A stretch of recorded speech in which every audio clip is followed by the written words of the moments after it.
Hello everyone, welcome to our channel the world concept. Friends, जैसा कि हम लोगों ने जीके जीएस की श्रृंखला स्टार्ट किया था, उसका आज पार्ट नंबर 3 है। तो फ्रेंड्स, इस चैनल पर जो नए हैं वो इस चैनल को सब्सक्राइब करें एंड बेल आइकन को प्रेस करें ताकि उनको नोटिफिकेशन मिलते रहे। तो चलिए आज का वीडियो शुरुआत करते हैं। आज का क्वेश्चन नंबर 1 है, कुचिपुड़ी किस राज्य का प्रसिद्ध लोक नृत्य नहीं फ्रेंड्स, शास्त्रीय नृत्य शास्त्रीय नृत्य है। आपको यह बताना है कुचिपुड़ी किस राज्य का प्रसिद्ध शास्त्रीय नृत्य है। ऑप्शन है केरल, कर्नाटक, उड़ीसा, आंध्र प्रदेश।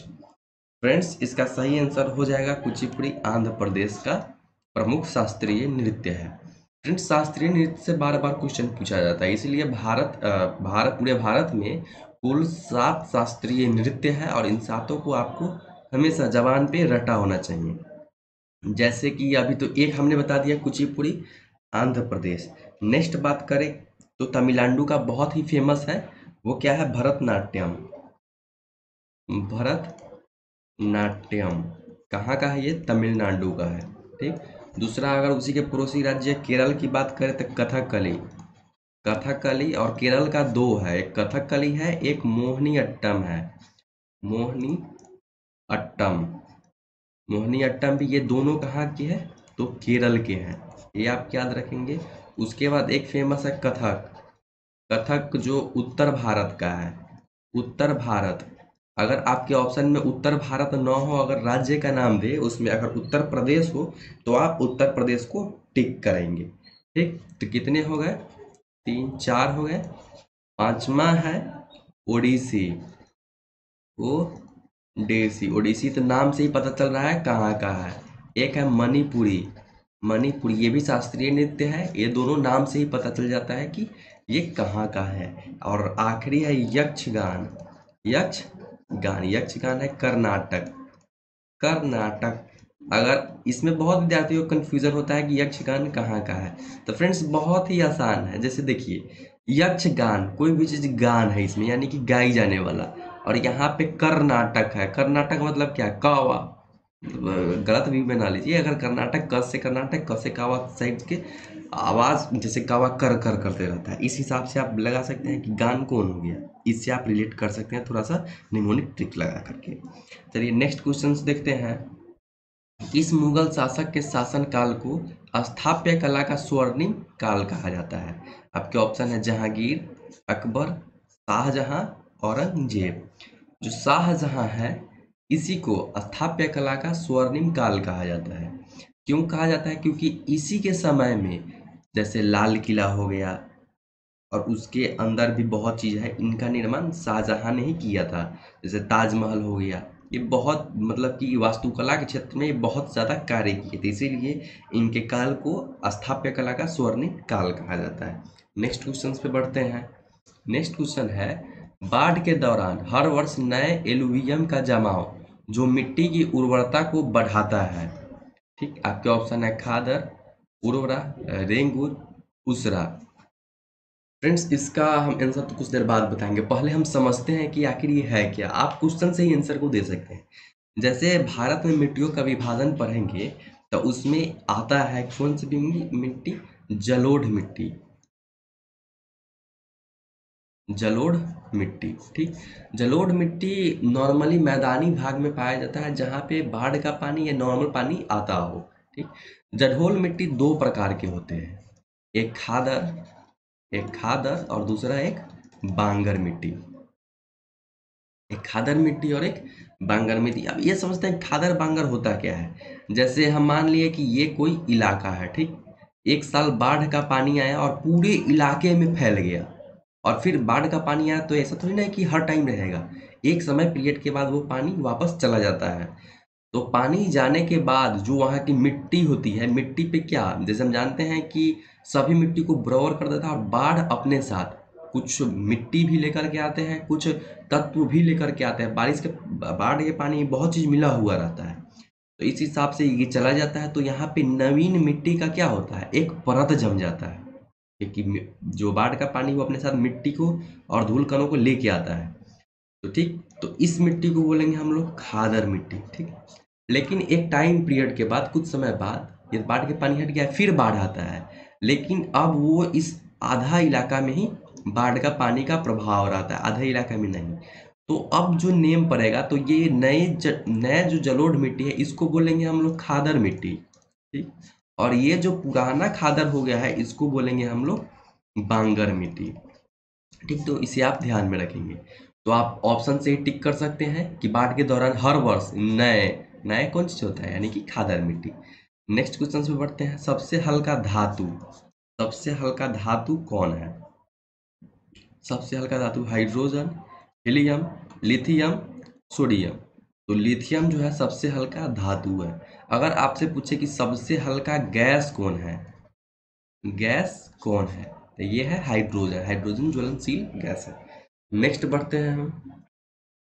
दाब का विमीय सूत्र क्या है? दाब का, फ्रेंड्स, आपको विमीय सूत्र निकालना आना चाहिए, तभी आप इसका सही जवाब दे सकते हैं, ठीक। दाब, जैसे दाब होता क्या है? जो बल बटा क्षेत्रफल, ठीक। बल का जो अधिक होता है, क्या होता है? बल का होता है केजी मीटर पर सेकेंड स्क्वायर, और क्षेत्रफल का मीटर स्क्वायर, ठीक। और बल का ऐसा ही मात्रा वैसे न्यूटन बोलते हैं, न्यूटन, इसी को न्यूटन बोलते हैं, ठीक। अब हम देखते हैं, यहाँ से हम मीटर से मीटर कट जाएगा तो क्या होगा, मेनली क्या मिलेगा, केजी पर मीटर पर सेकेंड स्क्वायर। और विमीय सूत्र में हम लोग जैसे जानते हैं कि केजी के लिए केजी एम को डिनोट करता है, और मीटर जो है इसको एल से डिनोट करते हैं। ये -1 है तो -1, सेकेंड को किस चीज से, टी से, -2। तो इसका सही आंसर कौन हो जाएगा? ऑप्शन नंबर बी करेक्ट हो जाएगा। नेक्स्ट देखते हैं, जैव शैल क्या है? आपके ऑप्शन है कोयला, एलपीजी, प्राकृतिक तेल, पेट्रोल। जैव शैल जो है वो कोयला को बोला जाता है, क्योंकि कोयला का निर्माण ही जैव शैलों से द्वारा से होता है। आपको कमेंट में करके ये बताना है कि पेट्रोल की गुणवत्ता को किस चीज से मापा जाता है, ठीक। पेट्रोल की गुणवत्ता की माप क्या है? बिना गूगल किए ये आपको कमेंट में करके बताना है। एलपीजी, लिक्विफाइड पेट्रोलियम गैस, इसमें किस चीज का मिश्रण होता है? तो ब्यूटेन और पेंटेन का,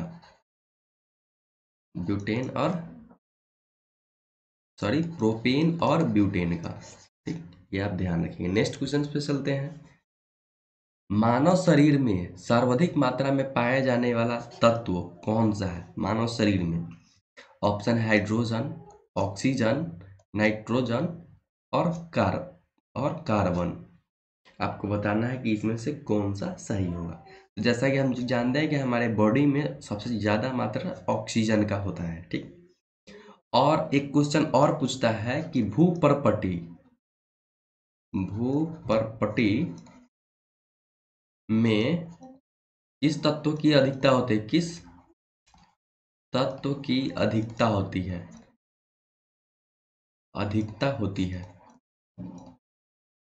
तो इसका भी राइट आंसर होगा ऑक्सीजन। ये आप ध्यान में रखेंगे, ठीक। नेक्स्ट क्वेश्चन देखते हैं। परिपथ में किन्हीं दो बिंदुओं के बीच विभवांतर मापने के लिए किसका प्रयोग किया जाता है? ऑप्शन है अमीटर, वोल्टमीटर, धारा नियंत्रक, इनमें से कोई नहीं। फ्रेंड्स, नाम से विभवांतर को जो माप होता है वो वोल्ट मीटर में किया जाता है। नेक्स्ट क्वेश्चन पे चलते हैं। नेक्स्ट क्वेश्चन है, याददाश्त का संबंध मस्तिष्क के निम्न में से किस भाग से है? आपके ऑप्शन है हाइपोथैलेमस, सेरेबेलम, स्पाइनल कॉर्ड और सेरेब्रम। फ्रेंड्स, जैसे हम लोग जानते हैं कि नर्वस सिस्टम जब पढ़ते हैं उसका दो पार्ट होता है। कौन कौन? एक ब्रेन हो जाता है, एक तो स्पाइनल कॉर्ड हो जाता है, ये वाला स्पाइनल कॉर्ड, ठीक। एक ब्रेन का भी 3 पार्ट होता है, ठीक। एक होता है अग्र मस्तिष्क, मध्य मस्तिष्क और पश्चिम मस्तिष्क। अग्र मस्तिष्क का भाग होता है सेरेब्रम। सेरेब्रम जो ही है, इसी को याददाश्त जो संबंधित है इसी में स्टोर रहता है, ठीक। स्पाइनल कॉर्ड हमारे बॉडी में जितने भी हलचल होते हैं, जिसे रीढ़ की हड्डियां कहते हैं, वहीं पे होता है।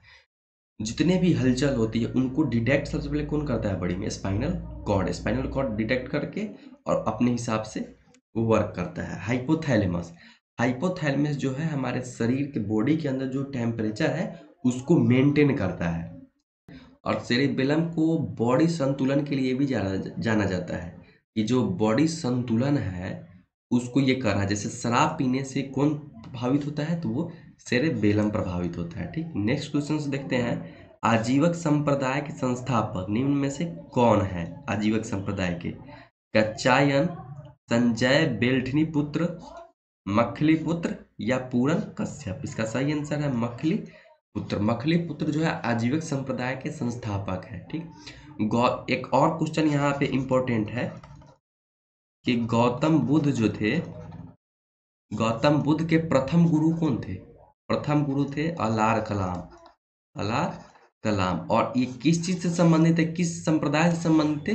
तो आजीवक संप्रदाय से संबंधित थे। इसीलिए क्वेश्चन बन जाता है कि आजीवक संप्रदाय के संस्थापक कौन है। आज के लिए बस इतना ही, फिर मिलते हैं नेक्स्ट अगले वीडियो में। धन्यवाद।